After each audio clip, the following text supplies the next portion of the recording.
Greetings, brothers and sisters. This is going to be a different kind of a video. I got a confirmation to me of God has a plan, because I just was talking about this in a video, and there was a few things that happened with that, right? So I have that to get to in just a moment, and there is going to be a long voiceover about victim consciousness and understanding the events that are happening now around us in terms of that view. And I've discussed that in, older videos where I was able to cover things in a different way, back in less restricted times. But I want to get to that in just a moment. But let's start here with my other YouTube channel, Apocalaughsnow. So I recently got a community guideline strike, but I've been posting on this channel, if you don't know. I think there are some people on this channel think this is my original channel, the Apocalaughsnow. And they don't know that my Apocalypse Future channel still exists. And so they searched for me and they found Apocalaughsnow and they thought that's my original channel. I should make a video there. But many people here don't know I have this other channel because I'm getting a lot of comments about the Ray Liotta thing. And I have this series on this channel called Hollywood Celebrities Dropping Like Flies, and it's just not Hollywood celebrities, and it's not just about death. But I got a follow-up. There's been a couple of more celebrities that have passed away yesterday, and I want to go more into the Ray Liotta thing today on this channel, either today or tomorrow. I don't know when the video will be up there, probably today. But you can find a link to this channel in the description box to my videos, and I cover some different things on this channel. And, I had a second strike here, and they reversed it, and somebody said, does that reversal of that strike affect your channel? Well, only in the sense that I ended up making all my videos private, only from the standpoint that it stops momentum, right? People are used to coming to my channel, watching videos, and then for a week there's no videos, and then people forget about the channel. I mean, it happens all the time. It's happening to this channel because I had a strike, I don't know, a couple of weeks ago. And so you lose momentum, you lose whatever it is, right? Financially, it definitely causes some problems just to get the viewership up and all these things. But anyways, this other channel I have, I'm covering things like, I'm certain different types of topics there because I like to have at least make 4 videos a week on this other channel to keep it going, to keep it relevant, to keep it, I wouldn't call it a backup channel. I would call it my other channel. And eventually I'll make a third channel, a totally backup channel if there's some issue with the other two. And so we live in the kind of era on YouTube where you have to be aware of how to connect with creator, this is what we're called here on YouTube, in case there's something that, happens to their, original channels, right? I mean, that's just always been the case, especially now. And so it's good to know that I have these 2 channels. People can also follow me on Facebook and Instagram. I don't post anything there, but you can, friend me there. I have a Twitter account, which I never go to, but I can make announcements there if, something happens where people can find me on the internet because, they can disappear people. So these are just things to understand, just basically technical things. But I'll be getting to a second version of this Ray Liotta. I'll talk more about that today and these other cases of celebrities dropping like flies. But first, something happened. I've talked about this happening to me all the time. It's something that happens to me, but I really can't document in a video format. I can tell the story. But here I can literally tell you what happened, right? And show you what happened because I have both video clips.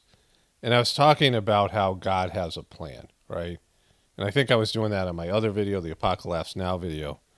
In fact, I was on that Ray Liotta video. So I made a video about how God has a plan and shows you that there's a plan. And the difference between being, an atheist and a person who believes in God is an atheist believes in chaos and everything's random and there's no divine consciousness.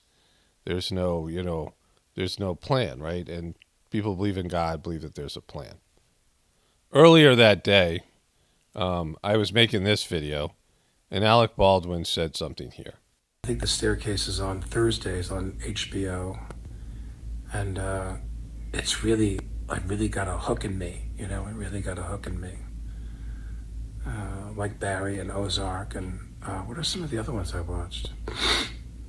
I haven't really watched much TV since Mary Hartman when I was a child. I've never really watched a lot of TV. That was such a great show. Let's bring back Mary Hartman. My adult life. Mary Hartman. So I said that, right? Now, I hadn't thought about Mary Hartman, I just hadn't thought about it. Like, the memory was there, but it never came up on its own, right? There was a show called Mary Hartman. I don't know how much older Alec is than me, but I was a kid when it was on. I think Alec is in his 60s, so, he was maybe a teenager.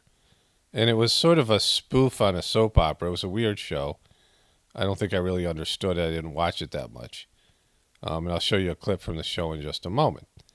And so I was making dinner, and my wife was running a little bit late. And sometimes I'll watch, like I said, news and Sports Center, something on ESPN. And the news is just one-sided covering of a big thing that happened. So I wasn't into watching that, right? So I went on to the show with the two old guys, right? Because I often make videos on my other channel about things that happen in the sporting world. And there's these two guys who are like the old Muppets. They sit in the Muppet Show. They sit in the balcony and critique what's going on. And they've said a lot of stupid things recently, so I've covered them. But they were talking about the Nets, which is Kyrie Irving, and I've made some videos about Kyrie, and there are things coming up about that. There was chances for me to make videos about. There's some things that were said recently by Stephen A. Smith and some of these other, these pundits about Kyrie, because he's it's coming up in the news again. And I was going to get into that, but I didn't have time to cover it, right? There was too much other stuff. But this guy, Mike Wilbon, says this. Agree with any of that. By the way, I like the way you set that up. It was like Mary Hartman. I'm skewing older again. Mary Hartman. And so, WTF? How could that happen in one day, right?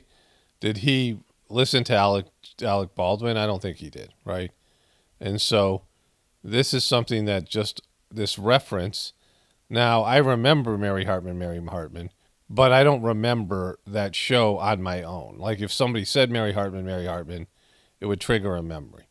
But it wouldn't come up on its own. I didn't remember what the characters looked like. I didn't remember any scenes from the show. I remember there was a show that was called Mary Hartman. On a day that I was talking about God having a plan. And this happens to me all the time. Why would there be these two obscure references? It happens where somebody leaves a comment while I'm covering something in a video, right? I'm making the video, somebody leaves a comment that I don't see for a while. And then, then I read the comment, and the person was commenting at the same time that I was making the video. There could be a comment somewhere, and I haven't read the comments yet for this video. There could be a comment talking about Mary Hartman, right? And of course I said it in the video, but, it brought up that memory for them. But to me, there's no way this happens randomly. It happens to me all the time, where there'll be two distinct, different universes. There's the Alec Baldwin universe, and then there's the ESPN universe, and both of them conjured up the term Mary Hartman. And Alec's video had been sitting up there for 3 or 4 days. So he said Mary Hartman 3 or 4 days ago, and Mike Wilbon brought this up. Now, possibly he could have listened to Alec Baldwin as well, but I never watched this show. I watch this show, once every month. I turn on the TV around dinner time. It's usually when, my wife is running late, so we're going to eat a little bit late, and I'm too tired to do anything on my YouTube channel. And it's, and I was doing some work outside. So there has to be a lot of conditions to where I turn the TV on at 5 o'clock, and I don't watch the news, because usually I watch the news for a video I might make tomorrow, right? So, for me to turn on this particular show, and I saw that they were talking about Kyrie Irving, so I was like, all right, I'll watch this. And, because I thought I might make a video about it. And so for me to hear that, the chance of me hearing this guy say Mary Hartman, and then being able to find it, because YouTube then recommended this video to me, right? Last night. And I was like, oh, this is going to be so easy for me to, I could have told you the story, but for me to find this clip, right, because I don't tape ESPN, I don't tape this show, right? So I have to find this clip and search for it. And then once in a while, somebody will put something like this up. But I saw that ESPN put this whole clip up of them talking about the Nets, and then YouTube recommended it to me. And so these are all things that couldn't happen randomly. I mean, they could, but, the probability, the odds of those things happening are astronomical. That both of these people would say it on the same day, and I would watch both things, right, on that day. And I would be talking about God having a plan on that day. I mean, all these things, right? There's so much there that has to fall into place. And this is just like, this happens to me, I mean, I don't know, like sometimes 3 or 4 times a month, even more so, especially old things that get brought up. Things get brought up like this, like old TV shows or something that are so obscure. And Mary Hartman was one of them. And then he goes on to say this. Back in the 70s, and you knew what you were doing, and I know what you were doing. Very nicely done. Okay, so this is the opening scene to Mary Hartman. Mary Hartman,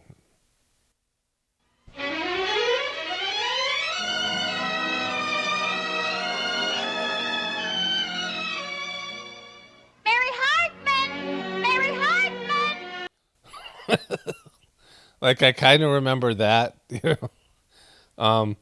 but it was like a soap opera that was on primetime. There's another show called Soap, and they were, kind of adult shows, and I don't know why I was watching them. I mean, I don't know when the show was on, how old I was. I know I'm younger than these 2 old guys, and I'm younger than Alec Baldwin. And then I said to my wife, and she said, yeah, that was a weird show, but she couldn't remember much about it, right? And it was like a soap opera, but I think it was a comedy, and it was on at night. And this is Mary Hartman wearing the Pippi Longstockings. I'm telling you, it's not a waxy buildup there. It's a waxy buildup there. These people, I mean, they turn out about 1 million cans a week. I mean, who am I supposed to listen to, you? Waxy yellow buildup. It is a little yellow, isn't it? Certainly is.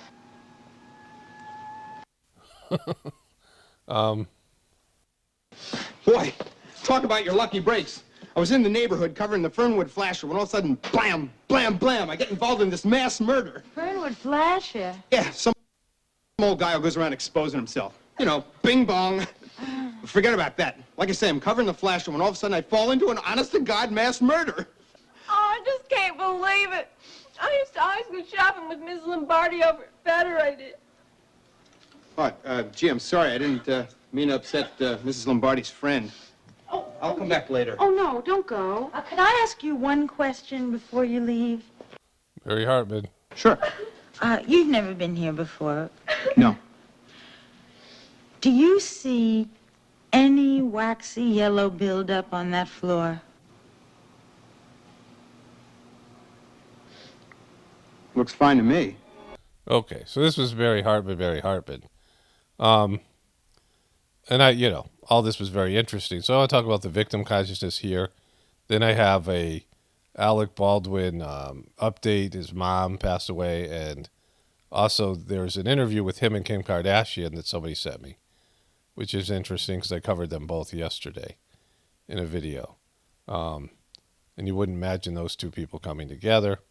And then some other stuff. But let's go and then there's this, let me just talk about this in the voiceover here. So I want to talk about victim consciousness. And then somebody sent me an ad for a military unit, something to do with the U.S. Army and psychological operations. That's like a horror. It's like a 4-minute commercial to get people to join their psychological operation. I mean, it's just weird, right? Like, just, I was already going to talk about this, but I want to show you that after I talk about victim consciousness. But before I get to that, there were a few more things that I had forgot to include in the introduction. And the first one was that I've had some issues with my videos on YouTube, one of which happened where a video was uploaded, but both my wife and I wanted to listen to the voiceover of the video. And so, like, I had not listened to the voiceover portion of the video. I was just uploading it quickly. And so I pulled it up on my phone, and it didn't work, right? And so my wife also did that, and it didn't work for her. And it was working on my computer, so I thought maybe there was something to do with the Wi-Fi or whatever in the house. I mean, things like that happen sometimes, like different networks, or I don't understand the whole concept of it. But then there was a comment of people saying, oh, they were trying to watch it on their phone and they couldn't. But people were watching it on their computer, so that was kind of a bummer. And that happened about a week ago or so, last 5 days or something. And I was actually uploading a second version because it didn't seem to be working, and then all of a sudden it did. And then yesterday I uploaded a video, and people were saying there was no audio or it wasn't streaming. And so I had about 6 or 7 comments. Now, I didn't get to the comments till later on that night, and the problem had already resolved itself. But if that happens again, you can send me a message on Facebook or Instagram, and I'll get that sooner than I will a comment, right? Because I get so many more comments, and I review the comments whenever I get a chance. And usually it's, not when they come in, right? So there was that. And then I posted this video about heartfulness, and I posted it to my personal Facebook page, which I never do. And I got 2 comments from disgruntled viewers on my Facebook page.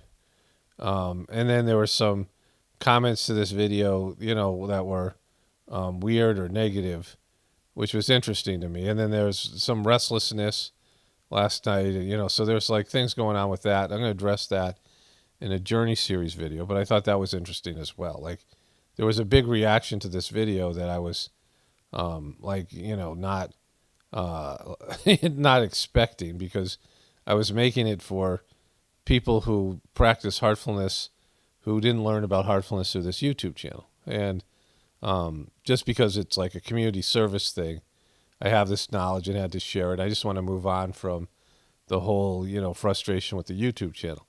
So I have a whole little Journey series thing to do on that. But let's get to the victim consciousness thing here.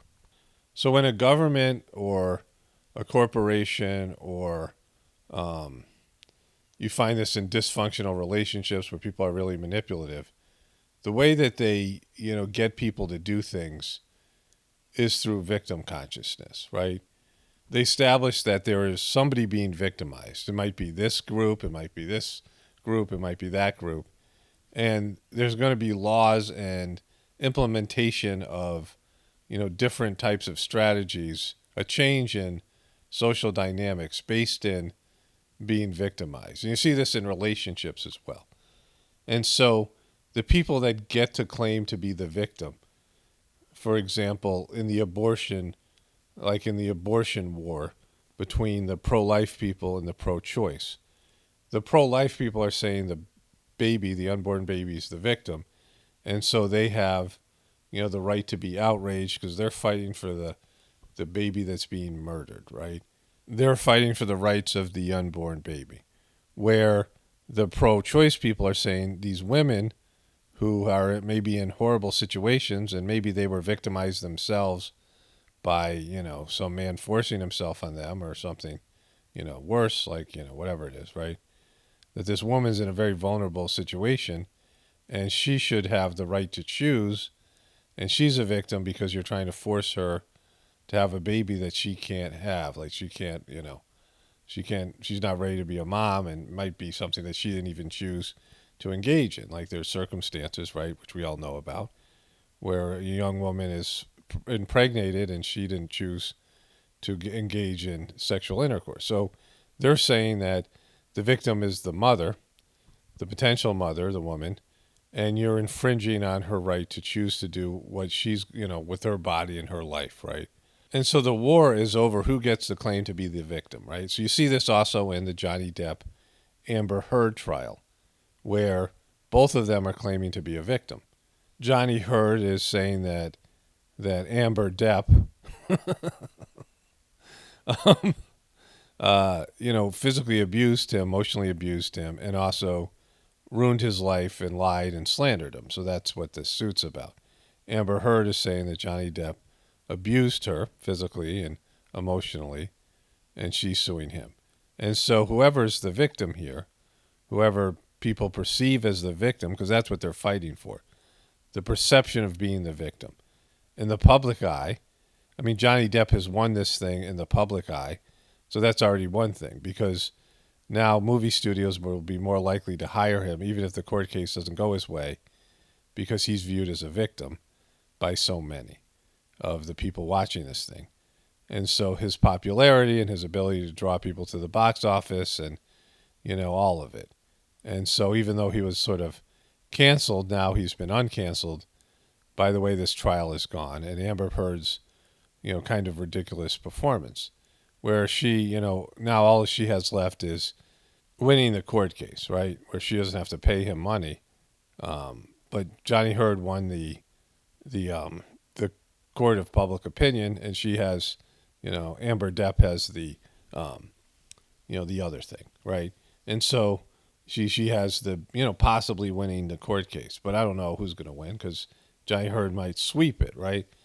I don't know why I didn't think of this earlier. The Johnny Heard and Amber Depp thing is like hilarious. I'm kind of giddy. It just happened accidentally. I said Johnny Heard, and then I stopped and edited it out. I went, "What do you mean you're doing? That's great. That's like wonderful." I mean, it just came through me accidentally. I didn't think it, but it was a vocal error, and it actually is kind of brilliant. But anyways, this fight over who gets to claim to be the victim. And you see on a political level, they want to, each political group wants to claim some victimization of the event, right? Or, the government itself. And so we go to war because, Gaddafi was victimizing his people, right? So the reason to go into Libya, for example, was that we were told that Gaddafi was torturing and hurting his people, but that turned out to be completely false. The British Parliament put out a report saying that was false, and we heard, for people who researched it, we heard that the people in Libya were saying that they loved him as a leader, and he had made their lives better. He took the poorest country in Africa and turned it into the richest country in Africa, which is quite an accomplishment. And so we went to war over him victimizing people. And then there was all these bogus wars in Iraq. There's a big event that happened, and we went into Afghanistan for some reason, right? Because it didn't end up getting the guys that supposedly did the big event, right? And then, took on the Taliban, who now are more empowered than ever. And then, it seemed like whilst that was going on, the Taliban were against opium being grown in Afghanistan, which is like the best place in the world to grow it for some reason. And then there was an opium epidemic shortly after we invaded Afghanistan, right? There's all these ways that you could, attribute various other reasons for going into these countries. Oil in Iraq, opium in Afghanistan. People think that their war for oil is important, but opium is so much more valuable than oil, right? Like it's like a gram of opium's like whatever, the price of a barrel of oil, right? So, but anyways, there was these reasons given, this victim consciousness. America was wronged. Something was done to America. We were the victims, and we need to go get some payback, right? And so they came up with these two wars, and then all these other wars. They wanted to sort of piggyback on that victimization, right? And so they come up with these scenarios. Sometimes they're psychological operations that are controlled by the powers that be, right? And sometimes they're real events that they have a spin, they quickly spin into victim consciousness and pushing an agenda that usually doesn't have very much to do with the actual victims of the situation, right? And so in the olden times in YouTube, I could just talk about the events that happened and then show the victimization and explain why I thought it was real or fake. And either way, the powers that be were spinning the event, whether it was real or fake, in a way to justify usually taking something away from people, right? That's what it usually is, screwing you out of something, right? Where now your life is more restrictive. Like it's harder to get onto a plane now, right? I mean, there's all these things, that happened. Like think about the events that happened. I used to go through these events. There were these major events that happened where first you were frisked. You had to take off your shoes. Remember, there was a reason to take off your shoes at the airport. So they got you to take off your shoes, which was, like almost like a grooming, something where they're grooming you for more and more. Grooming is a process where something's being invaded, your personal, private, whatever it is, right? Body space or something's being invaded in terms of, like it could be sexual abuse, but it could be something else. And they start off with something that's, well, taking off your shoes isn't a big deal. But then they started searching through your luggage, right? They opened up your suitcases and searched through them. And so then there was that, right? They could look through your personal stuff. Like that was like, why would people even accept that, right? I was talking about this with my wife. Like we now have accepted that $4 a gallon is a good price for gas, right? Like 3 weeks ago, that was an outrage. But now we're like, oh my God, do we get it for $4 a gallon? Because, diesel's gone up and that's going to affect all the prices. Diesel's, going through the roof. And if that gets up to $10 a gallon, these trucks that transport all our goods, that's going to be factored into the price of all your stuff, right? So things are going to get so expensive people can't afford them. And so, this is in a sense grooming where you're like, oh my God, I'm so grateful I can get gas for $4 or whatever it is, right? Because that's how you've been conditioned. But where you were freaked out by the high level gas prices, then you learn to accept it. And then you're like, oh, this is such a good price. But 3 weeks before this, when there was no oil shortage, the gas was, 2 something or whatever it was, right? Maybe $3. So like, this is how they get you. And so you went to the airport. First they got you to take off your shoes, then they rifled through your stuff. And then they started to pat you down, even in your like private areas, and send you through a naked body scanner, right? Because of some, underwear event, remember? And so this is a sense of victim consciousness where there are victims, and then they infringe on your rights where now, the whole thing, and eventually masks were introduced. You think about all the way flying has sucked. I used to love to go to the airport. It was always exciting. Most of the airports around the country were new.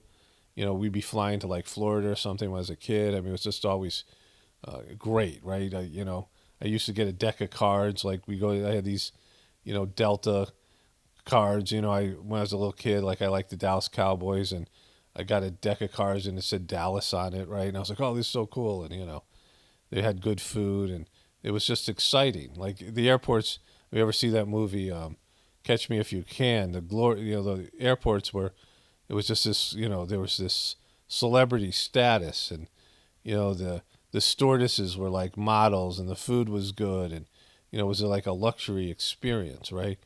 And then with gas prices and one thing after another, and now the way things happen at the airport, it's stressful. And the airport's always a great place because people are going places, right? You're traveling, and so it's exciting, right? And so, but now they've just sucked the life out of it and the fun out of it, and now it's just you're going through this high level secure environment, and then with COVID, it's even more so. And so all of that came from victim consciousness, right? And so, too much effort has been put into proving something to be fake or not, right? It really doesn't matter, because whether it's real or fake, the majority of people believe it's real. And so you're not going to convince them it's fake. It just makes you look bad, especially when there's a tragedy, when there is a loss of life, when there's, especially with children or something like that. And if you're out there saying it's fake, you're out there, you look kind of like a monster to the majority of people, right? I never like covering the these subjects because of that. Because, calling something fake when, you could be wrong and then you look like just this insensitive person is a mistake, right? And so when big events happen, that create victim consciousness, the most important thing to look at is what are they trying to use the victim consciousness to take away from you or to produce a new rule or, again, it could be some corporate thing as well, right? There's some sort of scare, right? There's hackers and now they're trying to sell you, antivirus software or anti-hack. It's just, there's all these ways that, fear and victim consciousness is used to motivate to, take something or get something from you, right? Either you have to give up your rights or you have to give up some money or, there's some group of people being victimized, right? Like the Ukrainians now are being victimized by the Russians. And so, your tax dollars, 53 million are going to the Ukraine because of that, right? We have to stand up for these people being victimized, but there's all these other things happening all around the world and we're not, there's victimization, real victimization happening all the time, and we don't always care about that, right? Like when Jojo Magoo droned those kids in Afghanistan as we were pulling out and leaving that country a mess and handing $80 billion of our weapons and training over to the Taliban, who are now going to be more empowered. Americans don't care about what we've done to Iraq or Afghanistan, these countries that have been ruined by these wars that were, victim consciousness was used to make these wars happen. But now, it's proven to be false. Like the reasons they told us to go into Iraq, that Colin Powell, when he went to the UN, that turned out to be false. And, all these lies, right? But there was victims. Everyone was feeling like a victim in America, and there had to be a response, and these responses were, financially beneficial, and there was power involved, right? And, increasing power and things. Both the Republicans and Democrats were on board with it, but now we know them all to be wrong and false, and now these other countries have paid for our feeling like a victim and going out and making them pay for our, alleged victimization, right? So because things are more restricted now on, all these social media platforms, you have to learn to think for yourself. You can't just run to your favorite truther or your favorite, whatever it is, or not favorite, but just the truth community in general, and expect to have things explained to you because, that's not really what's being a truther is about. And one way to figure things out for yourself is you'll see the media and the government and whoever it is pushing an agenda, and you just got to establish, all right, who's the victim here, and who has the, which side of which party or which organization has the claim of the victim, right? They're the ones who are, the voice for the victim, and what agenda are they pushing? And you can see it even before it happens. Like I can predict what's going to be said, how they're going to roll this thing out. There's going to be different communities that are victimized, different demographics of people, and there's a reason for that, and there's going to be political reasons for it, right? Just like the Roe v. Wade thing is happening conveniently right before the midterms, where Jojo Magoo and the Democrats were about to get hammered in the midterms, right? And 60% of people are in favor of abortion. And so that plays well for them. And so this idea is the women's, who are the victim, the mothers, in terms of the pro-choice, most people, 60% of people agree with them, that these mothers are victims and they should have the right to choose to terminate the life of their baby, given whatever things that have happened to them. That the doctor and the woman know more than we do about her own life and her own body. And so that's what 60% of the people agree with. And it's an issue that's, very a hot topic in the political world. And so it helps the Democrats, right? The victimization here, because there are lots of people who think the baby's a victim, but not that many. But they're passionate too. And so there's that. But they're happy. They're pacified. That's the other thing. There's a lot of one-issue voters that are so passionate about abortion, that's all they care about. And now that they have law on their side, they're less likely to vote, right? Because they've been pacified. They've been given something, right? You give something to a group, and then they don't turn out at the polls, right? Even though the voting's kind of, whatever it is, right? I mean, the system is completely corrupt. The numbers have to be there. Like, at least, you can't make too big of a leap, right? I guess, whatever it might be. So if an event happens, you look at the group that was targeted, or the various groups that are the victims, the people who have been victimized in some way. And what does it do to that, have those groups be victimized, for example? Those specific groups. What does that do politically? What does that do in terms of the media? What does it do for those groups? How does it turn them into, people who are now more animated and more upset and more, outraged? Like, how does that play into what's going to happen politically or some other way, right? That you now have this group that feels, targeted and victimized. And what does that do for that group? That group now can claim more rights or more, whatever, right? They want something. The group wants something, and the people pushing the agenda want to use that victimization to change things, change the rules, change the dynamics. Like, you have this where there'll be a husband and wife, and let's say the husband cheats on the wife, and the wife says, aha, I got him. And she doesn't want a divorce, but now the power dynamics are completely flipped. And what she can extract from being victimized by her husband's cheating, even though she might have, pushed him in that direction, right? She might have, cut him off sexually or, done things so that he would act out and do something. And now she has more control in the relationship. I mean, you have men, you could flip it could be the man cheating, either way, right? And so there's ways that people are victimized in relationships, and it changes the dynamics of the relationship, right? And as a disciplinarian, sometimes it's good when rules are broken, because you can see a tendency, but you can't put the rule in until the people that you're in charge of, either as a parent or as a boss, you really can't do anything until they break the rule. And then you can, you see this problem, in attitude, you see the problem in behavior, but they haven't crossed the line. You have to wait till they cross the line so that you can administer policies to get rid of a problem that, until the problem manifests in something that's, big enough so that you can administer these rules, and you can say, all right, this behavior happens, so we're going to put these rules in, right?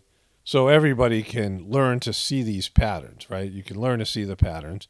You see an event happen, and then immediately they let you know what their agenda is, right? This is the idea of problem, reaction, solution. There's a problem, then there's a reaction, the problem, the reaction, the victim consciousness, and then they have a predetermined solution that's already in place. It's an agenda, it's something they've been pushing for, and now they feel like, all right, now we can use this event to push this, these new policies, this new agenda on you, right? And it's a collective effort, right? Like I talked about this, how the intelligence community has packets, and they roll out the information. You can see I talked about this in a recent video. They have these disinformation, these psychological operation packets out there to push an agenda as soon as an organic event happens, or an event that they create, or whatever it is, right? And then when you point out the truth, you see you see through some sort of deception, and you point out the truth, and they already have a packet of attacking you and your points, right? And so now they've factored in the so-called truth community into these, these packets, these profiles that they release. And as soon as you have sometimes it's so you will have a reaction, and then they can say, oh, look at what a monster you are. And now they have, more victimization and more victim consciousness, right? Look at these monsters and their crazy conspiracy theories. Why are you making things worse? Why are you such an animal that you're not being respectful of these people's grief and their loss, or whatever it might be, right? Like, this is how they roll these things out. So it's a way to, manipulate the conversation and say what can be said and what can't be said, and, what can be, what's up for debate and what isn't. And again, it's easy to see, right? You shouldn't need other people to validate what you're seeing, because at this point you can't. Like, it doesn't exist. You can go to some obscure various, in terms of the major social media platforms and all these other, like, we're past the time where these things can be discussed in a more direct way, right? And so you have to like realize that about all the stuff that's going on, that your ability to see the truth has to expand beyond, waiting for somebody who does this more professionally to explain it to you. I mean, that's, people don't have confidence in their own ability to see things, and, they need to be told things over and over again. And really none of it matters because you're not stopping anything, right? Like things are, they can move people as far as they can move people. The people who control the system, they don't get everything they want. In fact, they have a lot more failure than the normal person. They try a lot of things, but they're not backed by God. They're fighting against God. They're fighting against nature. They have money power, and they have the influence of, owning whatever it is, social media, corporations, politicians. They have, all this power. And yet it's hard for them to, especially when it comes to winning people over to their side. And most people are just numb. People don't get fired up anymore about things. People don't get emotional. People don't care about other people and other groups and other demographics. So it's hard to get people outraged enough to go and, do something. It'd be really hard right now to get Americans. I mean, think of the kind of event that would have to happen that Americans would be, ready to go to war, especially when there would be all these various, narratives out there that people already know about, that the thing isn't real, or it's, it is whatever it is, right? It's something that isn't, like you're not going to trust the media. People don't trust the media anymore, right? Or the government. And so if they say something happens, you're going to question it. Everyone's going to question it. Even people who are sheeple know that there's, other ways of looking at this. And so, the kind of, it's almost like an alien invasion kind of thing has to happen to motivate people. It'd have to be something huge. And then how many people would believe it, right? Even if it really happened, because it could really happen. There'd be an alien invasion. Everybody'd be like, oh, that's fake, right? I mean, that's where we are as a species. And so, people have to develop their own abilities because, I mean, there's just restrictions on being able to talk about things. And, which I say over and over again, whether you're a person in the controller, whether you're a sheeple, or whether you're a truther, or whatever demographic or belief system you subscribe to, you ain't stopping what's going to happen. Like the system is going in a negative way, and it's also collapsing at the same time. And so the powers that be are being forced to grab more and more power. The economic system's collapsed and is insolvent, and, all of it. And so they have to do drastic things.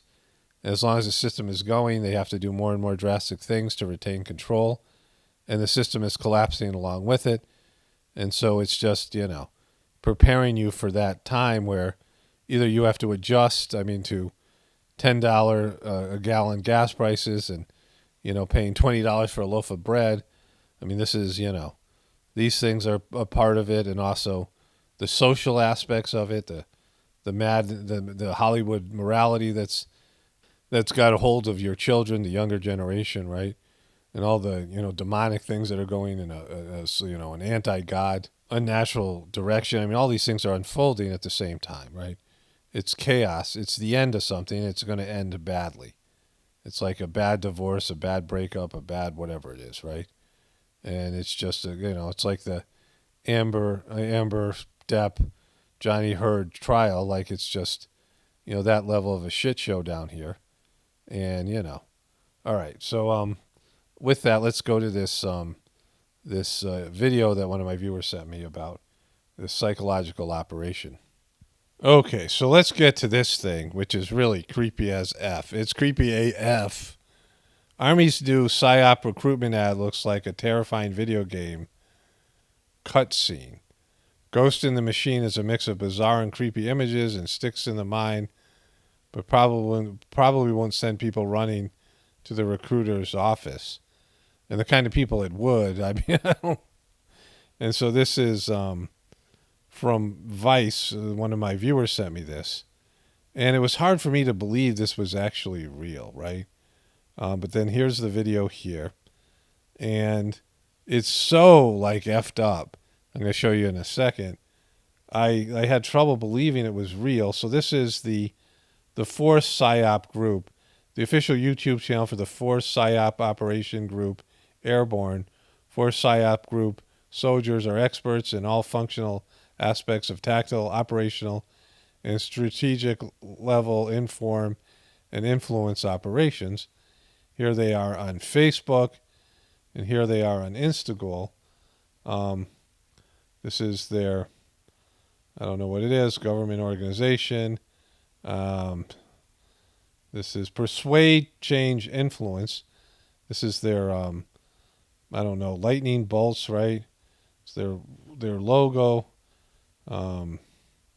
Here's a little video here. As we unveil Ryan's plaque here on the wall of heroes, we wanted this to be a small, intimate event with you all here and the Italian family. And so we thank you both so much for being here. I don't know what that is. Some sort of, I don't know, ceremony or wedding or something. Here's their Instagram page for psyop or Airborne official governmental organization. And this is part of their video here. That's the video we're going to watch. There's this ghost here. It's called the Ghost of the Machine. And, you know, this is their logo here. The Force Psychological Operation Group is one of the United States Army's active military information support operation units, along with the 8th Psychological Operation Group, which was activated in 26th of August 2011. But this is their official webpage. This dark horse thing here. It's just dark and creepy and, you know, a life of the psyop. There's their various YouTube channel and stuff like this, right? And so here's the video. The Ghost in the Machine, and it's got 700,000 views, right?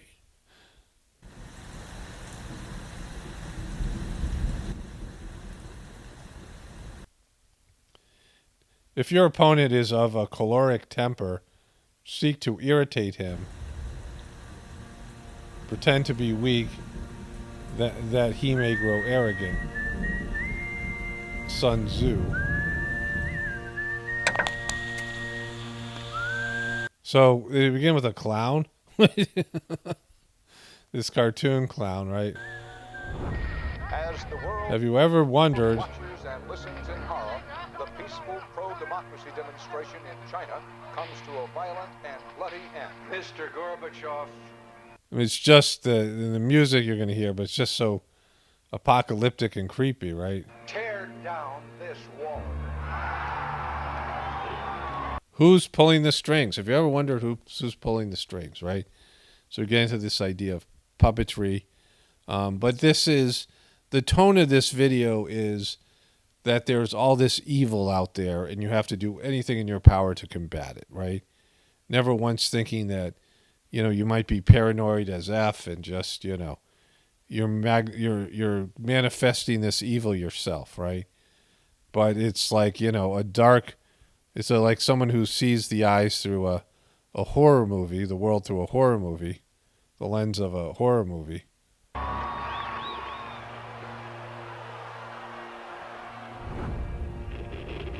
Wolves hiding nearby. Okay, so I uploaded this video and YouTube copyrighted, or somebody copyrighted this song, which I thought might happen because it seemed like one of those songs, right? The people who made the video paid for the song. So anyways, so YouTube has this new beta app that allows you to edit out the song, but it didn't work because, you know, it's beta or whatever. And so now I'm trying to edit out the song as best I can. It might seem a little bit choppy now, but that creepy song plays throughout, right? And then you see this ghost here, ghost hanging from a string. I mean, swinging there, right? Like, what is going on here? Again, I'm editing out this creepy song here of a world at war.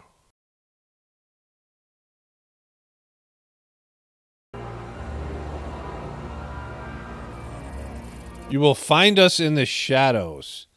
They're in the shadows.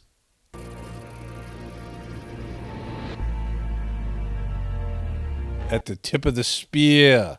And there are people who would watch this and get into it and want to be a part of it, right? Like this is, what is this, Tiananmen Square or something? You say A threat rises from the east. So that's China. Russia invades the Ukraine.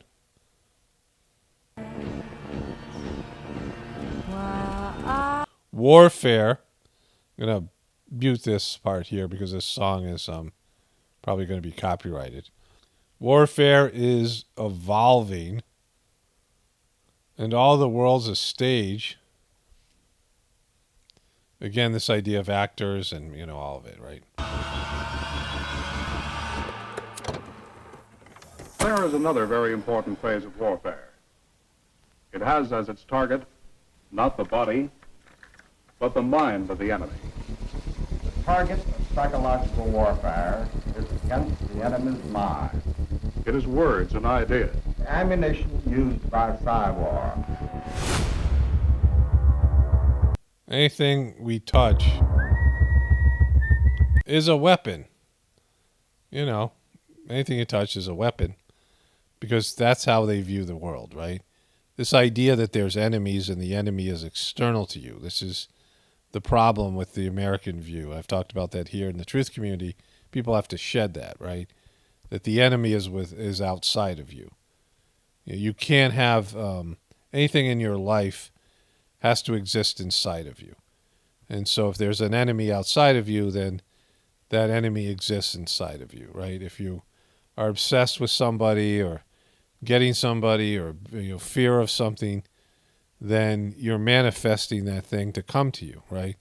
The more you attune to it, the more you're creating that thing to come to you and happen to you. The more you worry about, you know, certain things, the more you dwell on things, negative things, the more you get into paranoid delusions about things, the more that you pull those things, the more you're going to see those things outside yourself. You're going to see the windmill as a dragon, like Don Quixote, right? This idea where you warp reality to fit your delusional insides, right?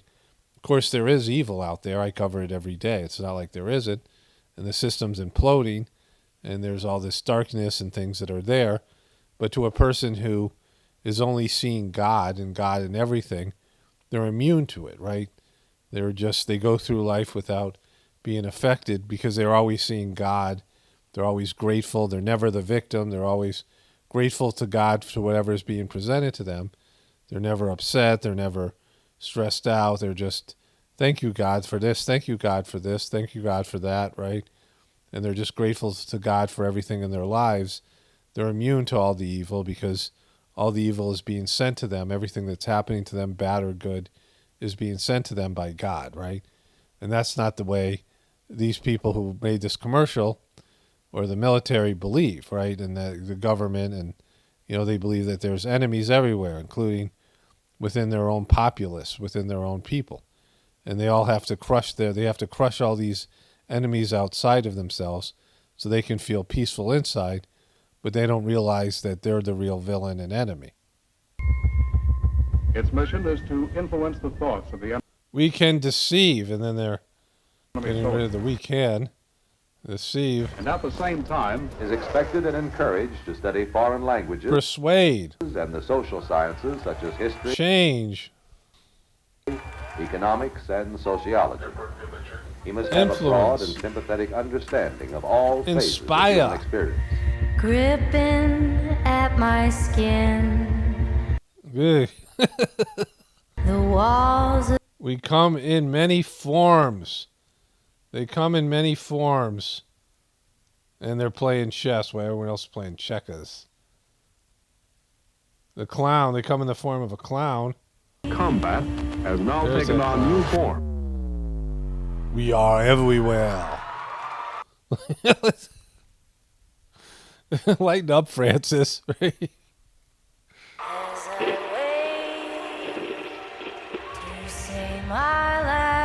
There it is. Statue of Liberty. Clown turned into a ghost. That clown just turned into a ghost. Boom. It's on Dumpster File. A feeling in the dark.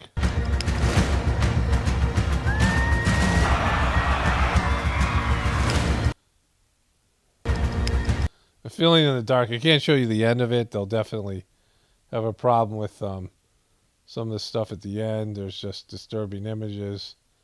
It's going to say what? It says, what are we? Psywar, right? And so there's just some disturbing images at the end that YouTube would have a problem with in terms of monetization. And there's their logo. Like, come on. Like, that is so effed up, right? Like, it's so effed up that Vice is freaked out. That's their saying. What does that mean? And so that's their motto, verbum vincent, or whatever. I don't know how to pronounce that. The word will conquer. That's their motto. Fort Bragg, North Carolina. Yikes. Like, you know. So that's going on. So equally kind of disturbing, Kim Kardashian was interviewed by Alec Baldwin. Somebody sent me this. I don't know, have the whole thing, and God knows I can only endure a minute of this thing. So let's watch this here. It's honestly, it's so much fun. I get to work with my family every single day. I get to be home, see my kids more. Couldn't have dreamed of a better job. Had no clue it would last this long. Look at Alec. Like, Alec is definitely trying to listen, right? Because you know he feels superior to her, but she has more fans and more money. You know, he feels like, you know, whatever, he's better than her. You got to, I mean, if you know anything about Alec, he does. We thought But he likes celebrity and power and name dropping. maybe we'd be lucky to get a season 2. Like, what's he doing with his hands here? I think what's crazy about the show is it's really, at the beginning, we wanted it so badly, fame or, you know, whatever comes along with that. And then now I think the show has really, like, proven that we are just this normal family. Like, we started Something wrong with the audio. That's just nothing I can do about it. started off one way, and we're kind of Do you think you're a ending normal off, family? like, flip. You think you're a normal family? Still doing this thing with his hands. I really do.